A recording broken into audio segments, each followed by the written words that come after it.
I am Jim Collison, and live from the Gallup campus here in Omaha, Nebraska, this is Gallup's Theme Thursday, recorded on April 24th, 2014. Theme Thursday is a new series where we dive deep into the CliftonStrengths Finder themes, one at a time. Today's theme is command. If you have questions, comments, or contributions, we do have a live chat room available for you right below the main video window if you're watching at coaching.gallup.com. And if you are listening to the recorded version, you can also email those questions to us as soon as the show is over. Don't forget to send those to coaching@gallup.com. You can also visit and get all the resources around strengths at the Gallup Strengths Center. You can visit that, Gallup Strengths Center, all one word, gallupstrengthscenter.com. For all your coaching resources and training needs, you can also catch the video in both streaming and downloadable audio now for offline listening to past webcasts over at coaching.gallup.com. If you'd like to live tweet with us during the webcast, you can do that as well. Use hashtag CSFchat. That CSF stands for Clifton Strengths Finder. And Kurt Liesfeld is our host today. Kurt works as an advanced learning and development consultant here at Gallup on the riverfront with me. Kurt, it is great to see you, and welcome back to another Theme Thursday. Thank you, Jim. It's great to be here. Great to be on the call with lots of strengths enthusiasts and strengths coaches out there. And I'm really excited today. We're going to be talking about command, and I've got one of my favorite Gallup colleagues, Al Winsman, with me. He happens to have an office next door to me. Neither one are in our office right now. I'm working from my home, and he's in one of our kind of studios at Gallup for this call. So it's great to have Al. Al, thank you for being willing to do this. Oh, absolutely. Looking forward to it. This will be fun, Kurt. And we're going to have Al give us some command in living color from his life after I do kind of a brief overview of the theme. Command is a pretty rare theme. In fact, it is the most rare theme of all 34. Only 5% of our database have command in their top 5. And that's something people always ask me why that is, and maybe that's something Al can explain later on, but we'll try to think about command, what it looks like in its raw form, what it looks like in its mature form. I think command obviously is a theme about influencing. And there's lots of different kinds of influence. I think it is especially helpful in situations where there may be some resistance, where there may be some opposition. This doesn't mean anti, but just it's about persuading sometimes. It's getting people to go along with you and pushing people to do that. I think sometimes it helps to clarify a theme by contrasting it with another theme. So a pretty typical contrast is command and harmony. And I'm just guessing, Al, that harmony might be lower on your list. Oh, yes. It's down in the bottom 5. Yeah. And that's what I would call a logical pair, kind of a high command, low harmony. But it's interesting enough, both of these themes are about emotion. People with harmony really try to manage strong emotion in order to maintain momentum. If we can get people to get along, we can keep moving. Whereas people with command use their own strong emotion to get something moving or to get someone moving. It's the use of emotional power and presence. And obviously, and I know Al's going to talk about this a little bit, that's a pretty volatile ability when you think about using strong emotion productively and effectively. But obviously, it can make a big difference. Another couple of themes that you can contrast and compare would be activator and command.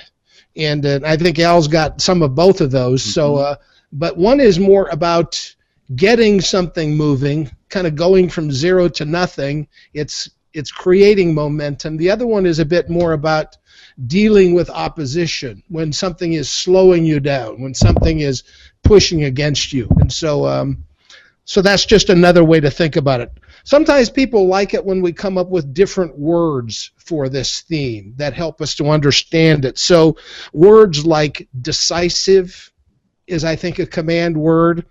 Clarifier or clarifying, driven or driver, persuasive or persuader, challenging or challenger, assertive, take charge or control, A metaphor that I like for command is fighter. Now, that might not appear to be the best metaphor, but I often use the illustration of you can be a really good fighter or you can be a bad fighter. And so if you think of the range of Muhammad Ali as a fighter, literally a fighter, who was had a very positive reputation, I think, in our world. I mean, he kind of gets to hang around with world leaders. I think he helped open up some of the Olympics. He was perceived in a positive way, even though he was a fighter. On the other hand, and I hope he's not online here, is Mike Tyson. Here was a fighter that was known for biting people's ears off. So you see the range of how people can be fighters and how they might be perceived in a positive way or a negative way. I like to think about some sayings that sometimes help to capture the essence of this theme. So, for example, when the going gets tough, the tough get going. That's kind of a command saying. One of the things that I've often said about command is that it's people who are most comfortable when they're in the driver's seat. It's really about people who are good at taking charge and bringing control. And I think sometimes control has a bad name, as if being out of control were a preferred state. And these are people who know how to bring some control and some order to the world.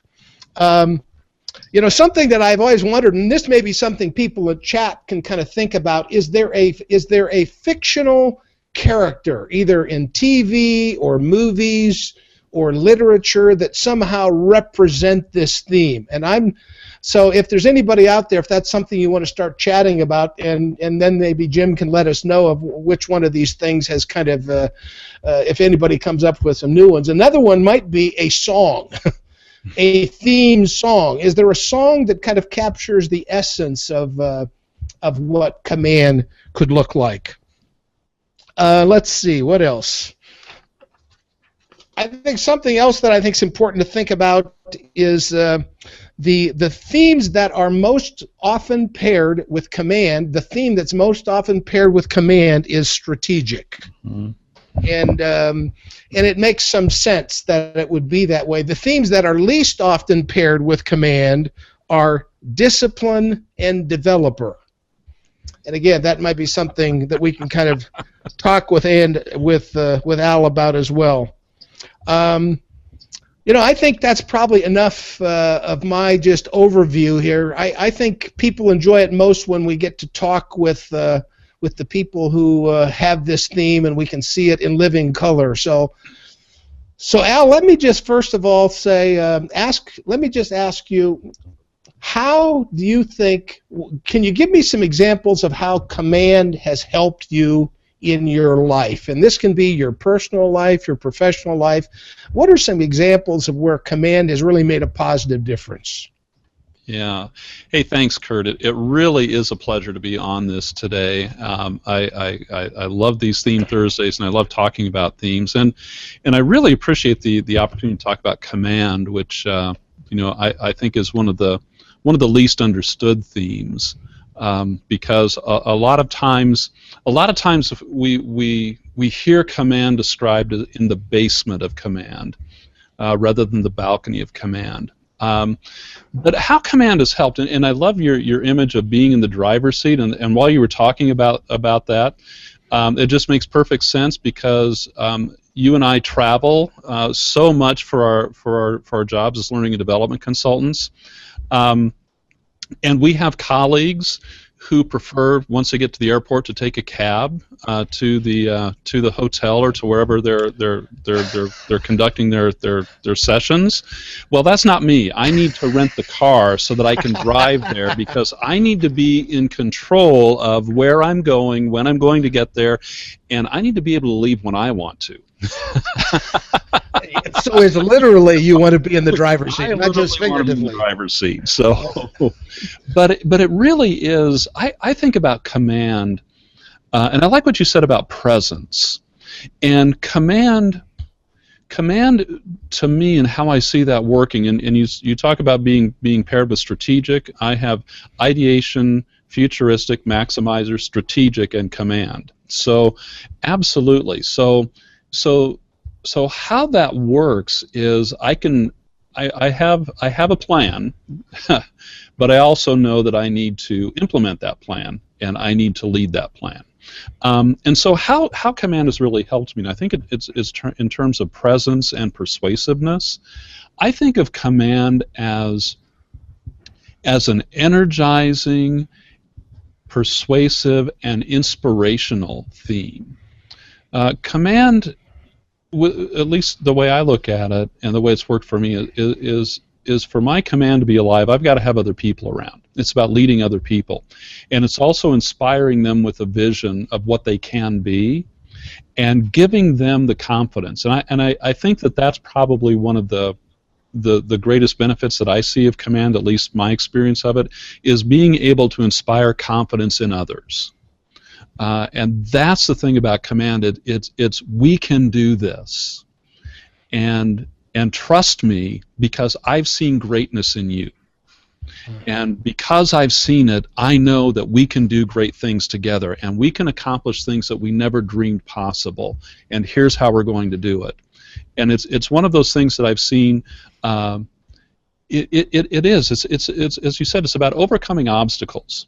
So I think in one of my former lives, as a pastor and in a new church plant, which is, here's a vacant lot in a phone book, go start something, and gathering a group of people together and sharing the vision of them of what this is going to be like and what we can accomplish together, and then inspiring that confidence to be able to pull all of these things together and overcome a lot of the difficulties that are in the way. So I think that there's that sense of persuasiveness that comes with command and inspiring confidence in others. I like the way you describe that, the persuasion and inspiring, because to some degree the resistance that you probably faced when you were starting something new, a new church, was fear. Mm-hmm. Oh, I mean, people are afraid. That's almost the enemy is the fear. And if you can somehow inspire people, help them to see, it's almost rising above. It's not that you're never afraid, but I think to some degree people with command kind of rise above their fear. They're not controlled by their fear. So I think that's a great way to say it. And I think too, thinking about it too in terms of some of the clients that I've worked with in my 14 years here at Gallup. I really enjoy difficult challenges, and I think that that's because command is that sense that I can overcome this. I can persuade you that what we are presenting here and the concepts and the life transformation that we're offering here, I can persuade you to take advantage of that. And I like going into it's kind of a challenge to go into a hostile room and win them over. I have very low woo, but command is about I'm going to convince you. You like the challenge. I love the challenge. You need a challenge. I mean, that word challenger is something that kind of fits. I'm really curious, and obviously we've talked about how command is not a very dominant or pronounced, not a very frequent theme, not a very dominant theme in our database, and people are always wondering about that. And sometimes I wonder sometimes if somehow we somehow parent out, educate out command, because in its raw form, it's maybe it's kind of scary. I want you to talk a little bit about what your command looked like when you were 8 years old, 10 years old, 12 years old. What does young and raw, in your recollection, what did those things look like in their raw form in your life? Mm-hmm. Yes, I think back on that and thinking about command and some examples of that. I think that it's been, in terms of leadership, and taking charge of situations and thinking about friends and deciding what we're going to do and what we're going to play and who's going to be doing what and and there's always kind of that willingness to step up and take charge like that.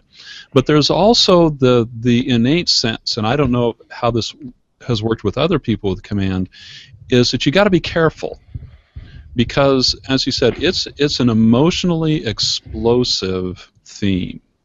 And there's that emotion that comes with command that can be used for good or for ill. And so you've got to, and control is a really good word. So you've got to control it. And because, and I've used this in seminars that I've led before and programs that I've done talking about command, that I've seen command splatter all over people and leave a trail of human bodies in its wake. And that's the destructive power of command, and that's where it's that superpower. We've been given superpowers. Are you going to use them for good or for evil? And so raw command is in its using for good form is stepping up and taking charge when charge needs to be taken, but it also can be. It can be hurtful. So you've got to really, and so early on I kind of recognized that about myself, and that you know what, I've got this emotional explosiveness, that's part of that I need to aim in the right direction. I was thinking that as you described the situation as an 8-year-old, okay, what are we going to play? What are we going to do? It's kind of like the alpha dog. Yeah. If you've ever seen a litter of puppies and there's one that kind of takes charge to some degree and kind of leads the pack a little bit. And so I think, but I wonder sometimes if what happens sometimes is we see, and I don't get the sense that your parents tried to kind of squelch this out of you. It was more kind of your own understanding, but I wonder sometimes if parents of strong-willed children kind of put a lid on it to try to control that and what kind of happened. I'm just kind of guessing about this, but I wonder if that might have something to do with why there's not as much of this. Oh, I think so, because it's kind of that mixed message we send kids. We want you to grow up and be independent and assured, but we don't want you to do that with us. Yeah. So if you're, strong-willed is not used in a particularly positive sense when we talk about strong-willed children, and so strong-willed is such, I think, a good description of raw command. Do you remember how your parents nurtured that in you? Because I consider you having a healthy, mature version of command. Do you remember any things that your parents might have done? I think my parents, and it's really interesting because my father was one of Don Clifton's last doctoral students at the University of Nebraska before Don started his own company, and so I kind of grew up with the idea of talent and strengths, individualization, all those kinds of things. So I think it was trying to provide opportunities to lead. Now, I think, I think some of the things that they did was encourage that kind of creativity and encourage leadership, but I think they also helped me put boundaries around acceptable behavior. Because how did they do that? Well, just because you have command is not an excuse to be rude. Okay. It's how you treat people.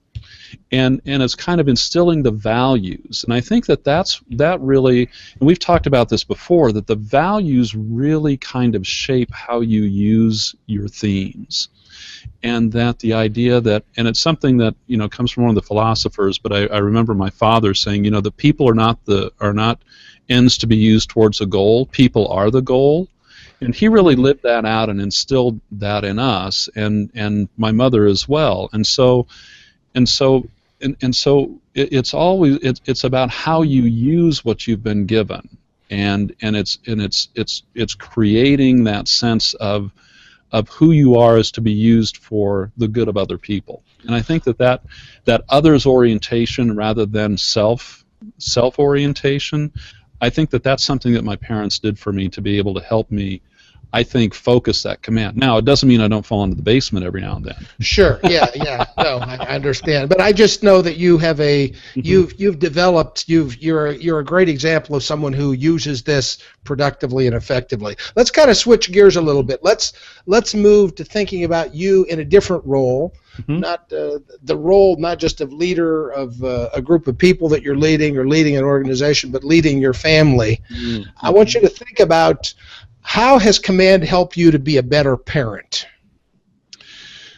Wow. I think command, one of the things that I learned about command is that made sense to me once I heard it, is the protective nature of command, is that people with command tend to be very protective. And that is protective of those they love. Now, I have relator number 6, so I look at command 5, relator 6, is I protect those whom I love. And so being protective of them, but also at the same time of wanting your kids to grow up to be independent. You can't do everything for them, but you want to kind of create a safe world for them, mm-hmm. where they can grow and develop and to protect them. It's also about, I think, in terms of encouragement, of being able to, and growing up kind of with a talent orientation and understanding that.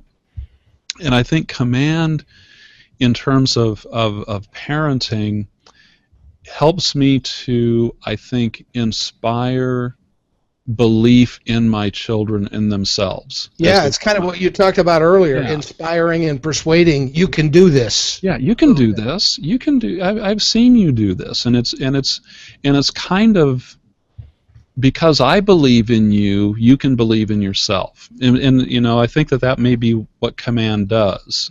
Command is, hey, I believe in you, and here's why, and I'm going to try to inspire you to be everything that you can be, and I'm going to try to create that place where you can grow and develop and become confident. Did it help? Did command help you?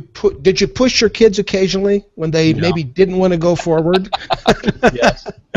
Now it's interesting because our older daughter didn't take much pushing because she pushed herself. Okay. Uh-huh. But I think part of it with our younger daughter, who's a very, very different set of themes than our older daughter, some of it was, I know you can do this. Let's just, and I think in particular around geometry when she was, I think a freshman or sophomore in high school. Look, and it was so difficult for her, and a lot of it was she made it difficult for herself.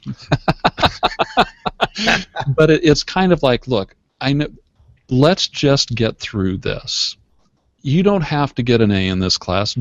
Let's just get through it, and then you can spend all of your time on English and doing the things that you're really, really good at. But you've got to get through this, and I know you can do it. And so it's helping them and giving her the confidence to say, you know what, I can do this, and I don't have to be perfect at it, but I know I can do it well enough to get by. And I think that is, I think that's part of command of the pushing through, inspiring confidence, maybe. Yeah. Do you think your kids were ever intimidated by you?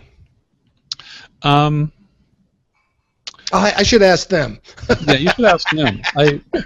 I don't. How did you keep them from being intimidated? Is probably a better question. Yeah, I think one of the things that I look at that kind of that self-regulation of command, mm-hmm. is that for me, relator trumps everything. Okay. And so that the relationship, particularly those deep relationships that I have, trump everything else. I think that's a good example of what we've been trying to think about is what can you add to a theme that kind of tempers a thing, takes the edge off. So what you're saying is relator is one of the themes that takes an edge off a theme. What's a theme that really kind of sharpens your command, that makes it even more powerful, maybe more intimidated, more forceful? Yeah. I think the combination, a couple of combinations. One is futuristic in command. Futuristic in command. You know, I have futuristic number 2. It's ideation futuristic. So futuristic in command. I am low positivity, which surprises a lot of people sometimes until I tell them, and until you get to know me, then you know how negative I really am. But my futuristic in command looks like positivity because I have a vision of the future, and my command says, absolutely, we can get there. We can do this, and so it's a very kind of positive, and it really makes the future happen. I think command makes the future happen for me. And both the future can be scary for people. Yes, and because it's the unknown, so the combination of those could be pretty powerful. And ideation in command too, because and that can be dangerous because I always have ideas, and those with ideation, you know, you've got to kind of hang on to the table because you don't want to dominate the conversation with your ideas. But also with command, you can't rest until you've shared your opinion, and my opinion is all about my ideas. Yeah. And so I've got to, I have to, and then with activator in there as well, I've got to activate on my ideas, take charge, tell you what I think, and this is what we're going to do and why it's great. Yeah. So it can really give it an edge that I kind of have to be careful with. Jim, do we have any questions that are out there or comments from our we do. audience? Quite a few. So Amy asked early in the program, she says, command shows up in my leadership report, but not in my 2.0 report. So that's not the question, though. We know sometimes if you take them, you take them multiple times, you can get different results or slightly different results. So her question, though, is good. She says activator and connectedness were in one, and command and analytical were in the other. So, Kurt, as you think about that activator connectedness versus command analytical, in those, how can she, as we reconcile those two groups of pairs? Any thoughts on that? Well, I don't know if I need to reconcile. She could be all of those things.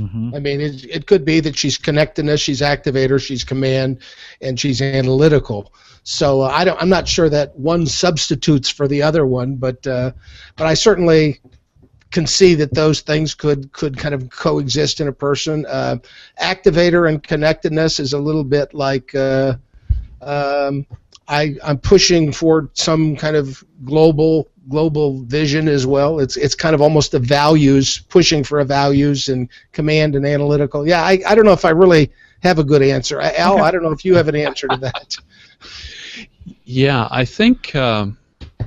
Well, I think if you look at kind of the activator connectedness and command and analytical, those kinds of things, putting those together, there's a lot of thought that goes into things, but there's also the sense too that you've got to do something. I look at command and activator as kind of movement themes, whereas connectedness and analytical, they're kind of internal and give some thought to it, but eventually you got to do something. Activator, you've got to do something, and command is you've got to be in charge of doing something. Yeah, that's a good way to say it. That's a great way. Okay, good summary. What else? Kim asks, what does someone need to know to lead a staff well that have command when they as a leader do not have command? So you're working with some folks that have it, but you as a leader don't. Ooh. Well, I'll kind of answer this a little bit and say what I think, and then Al, you can. I think to some degree, if you're leading someone that has command, you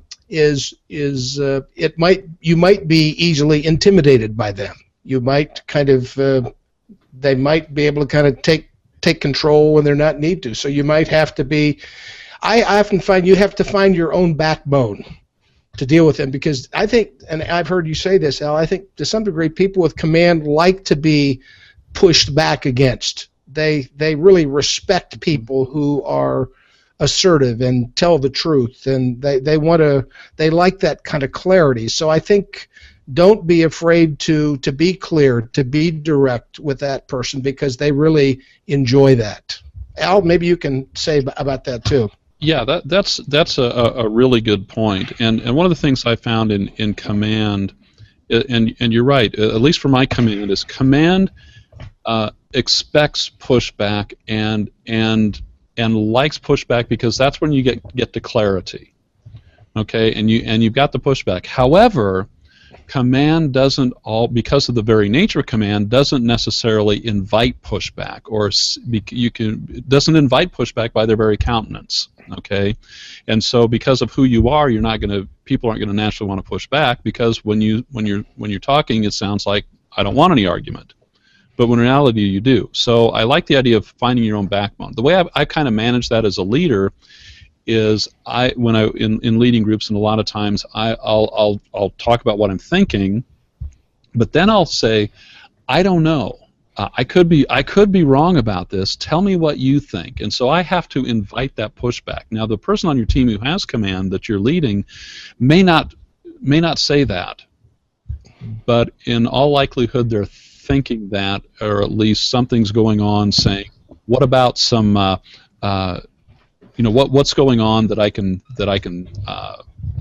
think about, and what can you share with me? So it's about, I like your idea of find your own backbone, because command expects and respects pushback. Okay. All right, very good. Adrian asked this question, or it's more of a statement, but there's a question in here. Perhaps command in its raw form is a bully. Those who don't mature in this theme operate at the basement level and workplace as bullies. Kurt, any comments on that? Yeah, no, absolutely. I think that can be kind of the bullies, the rebels, we hear a lot about bullying in schools. Maybe it's a good thing that we have, maybe that there's not as much command, but but I think bullies could be transformed into leaders. I think that they are leaders waiting to be matured to some degree. I think that's the possibility, but I do think those are some of the kind of the negative labels that could apply to someone with immature, kind of unseasoned command. Is they could be bully, they could be kind of bossy, they could be, those are things. So absolutely. Kurt, let me ask you this question, and this is kind of just for me. So Jim asked this question. He says, so when we use the word raw form, I've heard that a lot, right? Is raw form necessarily always a basement? When we talk about balconies and basements, is the raw form always basement? Or no, I think that's a good question. I think part of it is just normal. I think when people are young, they are raw. Part of it's they just don't have the knowledge, or like Al kind of made some discoveries early on about, I need to be careful with this part of me. There's something strong, and he was able to kind of come to that understanding, and that knowledge to some degree helped him live that better. So I agree. I think sometimes we can't judge young people who are strong-willed too quickly. It's just part of being young sometimes. And so, yeah, I don't think that necessarily raw means the same thing as basement. Okay. I think basement is a bit more about when you're older and you just have not ever learned to kind of productively apply this part of who you are. Okay. Al, any thoughts on that? Yeah, I would agree. I think that that the raw form, and when we were talking about this, and that was a great question that Kurt asked when he started thinking about, young at 7, 8, 9 years old, and I think part of the raw form of command was taking charge, showing some leadership. Now, it's not fully developed, but it isn't negative either. But it is kind of that emergence of taking control and taking charge of a situation when that needs to happen. Yeah, raw sometimes does not necessarily mean destructive. It may simply mean awkward. Mm-hmm. Yeah. Or it may be ill-timed. Yeah. There's a better way to kind of take charge. How do I do? And when you're 7 years old and you say, okay, this is what we're going to play. Mm-hmm. that might be just a bit awkward, and yeah. It could have people might have let Al do that, but I think he's gotten better at doing that over the years. I hope so. Well, and we don't necessarily, we've talked with command, and Kurt, I'll throw this to you real quick. Command oftentimes gets that negative, we talk about themes as being neutral, right? And command is one of those themes that goes negative a lot. Yeah, right? and I'm convinced that part of it is because it is I call it a minority theme, and when things are rare, they are more easily kind of misunderstood because we don't have the experience with that. And I think it's when they are stereotyped. Minorities are stereotyped, and I think the same thing happens with minority themes. Since there aren't as many of people who have this, it's different, so we perceive it in a more negative light. And that's really what I want these calls to. I want people to kind of leave understanding the value of command and the value of self-assurance, even though they're kind of deliberate that way. Command has value, and we want to make sure people see that. Kurt, it's a lot different doing Theme Thursday from your house than it is when you do it here in the office, isn't it? Yes, it certainly is different doing it from my house. All very good. All very good. Well, I think that's important to remember, right? Is woo gets put in the same category sometimes. It gets, here comes the woo, or here comes the command, and it's implied. Here's the basements, right? They're all just coming out, and yet, you think there are situations, and Kurt, maybe you could talk about this real quick. There are some situations where command is needed, and is very positive. Yeah. I often say that people with command are often very good in emergencies. Partly is they're usually not intimidated easily themselves. The other thing is they are decisive, and in an emergency, it's really important to make decisions pretty quickly and not being afraid to make decisions. And so, I do a lot of work with people in healthcare and have worked with people in ER rooms. And one of the things that I've noticed is that you see quite a bit of command in ER rooms. And so I tell people with command, boy, you're really good in an emergency, but guess what? Everything isn't an emergency.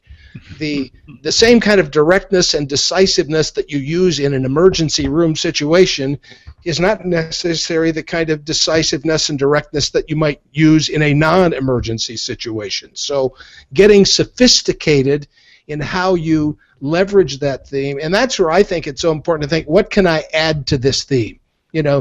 Jim, I think you have command pretty high. Is that right? That's number 6. 7 or 8, I think, is for me. And I just never knew you had command because partly you've got some other things that really temper it. You've got woo, you've got positivity.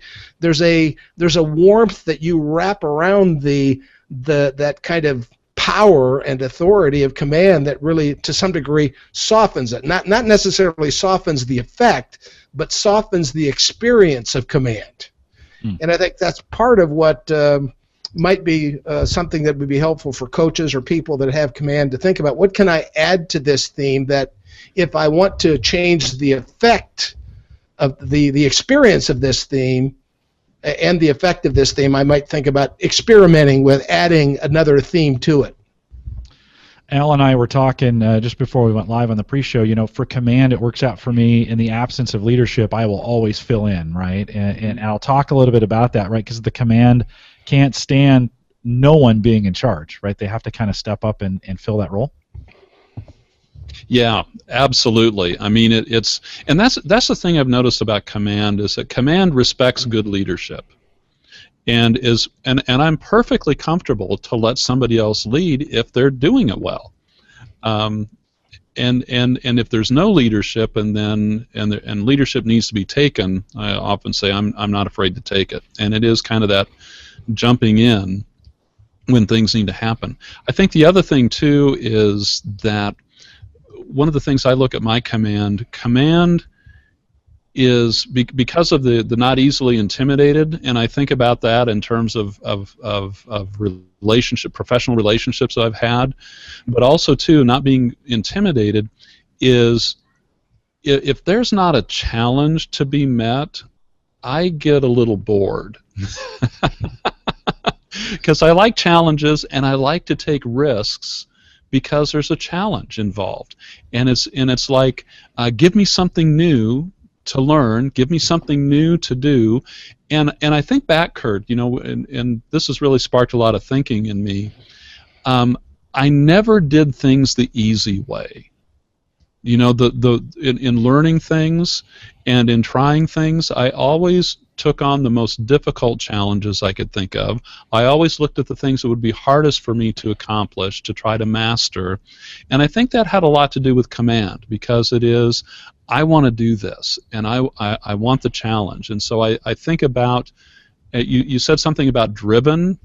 Yeah, in a certain respects, I am driven because I look for challenges, and I really love a new challenge. Yeah, and I think it's another it's similar to competition that way, in that it's an external kind of driver. The source of the motivation is outside of you. The resistance, the opposition, the challenge, whatever it is, and those things to some degree bring out the best in you. And so you look for those particular things. Absolutely. The challenges bring out the best. Yeah. Jim, did anybody come up with any kind of a fictitious character that is represented? Anybody? I thought, did we get any that? Well, it defaulted to Hitler and those kinds of leaders, right? Which is that negative. I was kind of pointing towards that with the negative. Right? Yeah. That's what we. I want to get a positive picture of these are. So people can kind of put some of these things on Facebook if they come up with. And I'd rather it be fictitious, as opposed to a historical figure, because there's something about fictitious things that I think are maybe more instructive. And obviously we don't know if Hitler had command or not. He's a real person, but that's why I think movie characters, literature characters, people on TV characters, just so that we get some pictures of what this could look like kind of at its best. Yeah, for sure. One more question let's cover before we wrap this up for the day. And actually, both John and Ryan asked this question, and I'll read Ryan's question. He says, "There's one with command in my top 5." Well, actually, no. Let me read this question. How do you see self-assurance and command reinforcing each other? So both those, and then Ashley asked, can command and self-assurance be too intense of a combo? They are an intense combo, but sometimes an intense combo is needed. I wouldn't suggest that they are necessarily bad.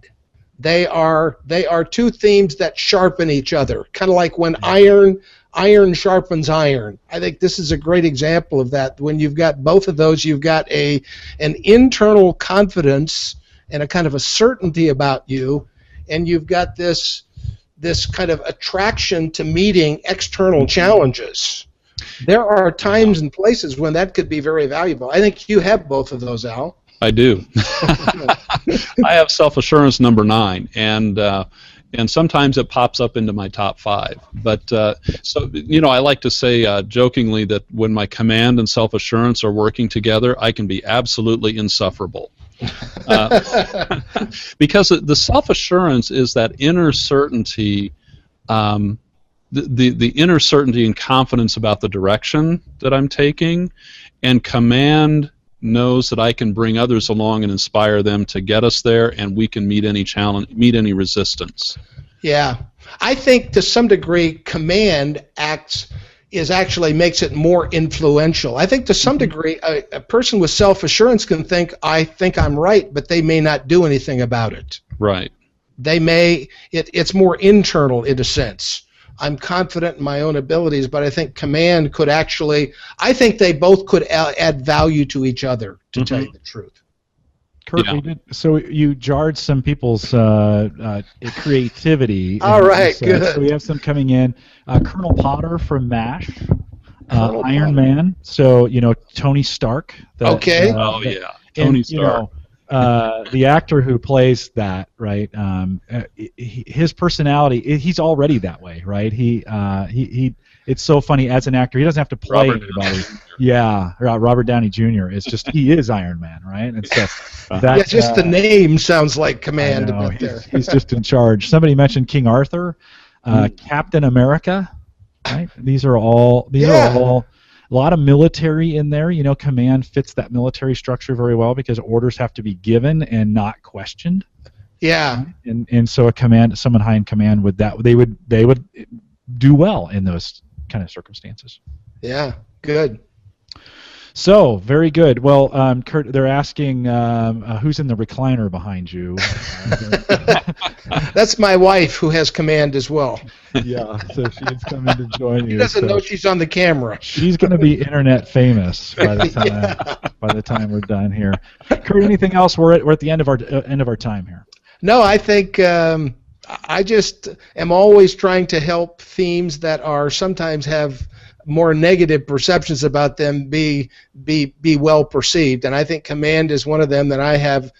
I like to think sometimes when we think about when people start to think too negatively about a theme, I suggest the following scenario: what would happen if we would drain all the command out of humanity?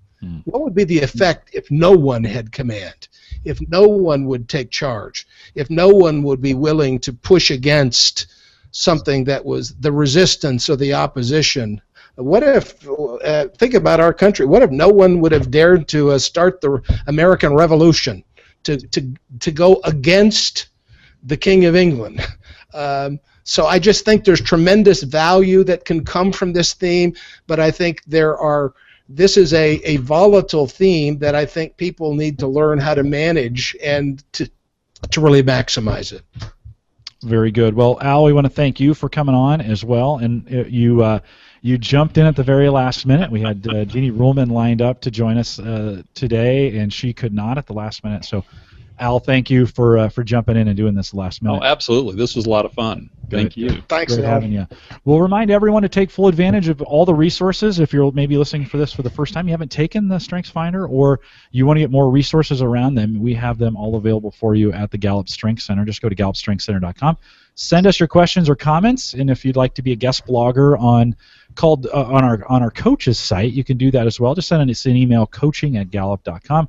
You can also catch the recorded audio and video of this show and all the past ones, and all the links to like our Facebook group and our YouTube channel and our Twitter account. All that stuff is listed on the coach's blog, coaching.gallup.com. We do want to remind you we have some meetup events going on, and so if you're in the Dallas or in the Oklahoma area, we've got some meetups going on. That we have a meetup page built just for you at the Coach's blog, but I'll remind you there are some events coming up in Indianapolis. There's some events coming up in Dallas, Oklahoma City, and Austin. We are really starting to ramp up our meetup infrastructure, and if you're wondering what that is, that's just a chance for you as we get bigger with Strengths to get smaller in groups. So there will be these meetup groups. Our goal is to launch a whole bunch of them by the end of the year in just about every city near you, where you can come together and meet other folks and talk about your themes and how you're using them in Strengths. And then I want to remind you as well, we've got some going on overseas as well. In our Singapore office is doing a meetup on the 27th. All those details available again at coaching.gallup.com. And if you're wondering, Jeremy Petrosini is actually trying to get a question into the show, and I'm not going to let him do it right now. If you are wondering what's going on, how often do we do Theme Thursday, how often do we do Call to Coach, when is the next great manager, head out to gallup.eventbrite.com. That's all. Everything we ever do is out there. Just bookmark that site. And anything you need to know about what we are doing here at Gallup is available for you there. All right, that'll do it for another Theme Thursday. We are back next 2 weeks from now. I think May 8th. We are up with Relator. And so we'll spend some time getting to know each other very, very deeply as we do that as well. Brian Grimm is going to be our guest. Oh, good, yeah. And so we're excited about that. That's coming up May 8th, 2014. Again, Theme Thursday with Relator. And that'll do it for this part of the webcast. Stay around for a few minutes. We'll hang out afterwards. But we want to thank you for coming out and catching Theme Thursday. Goodbye, everybody.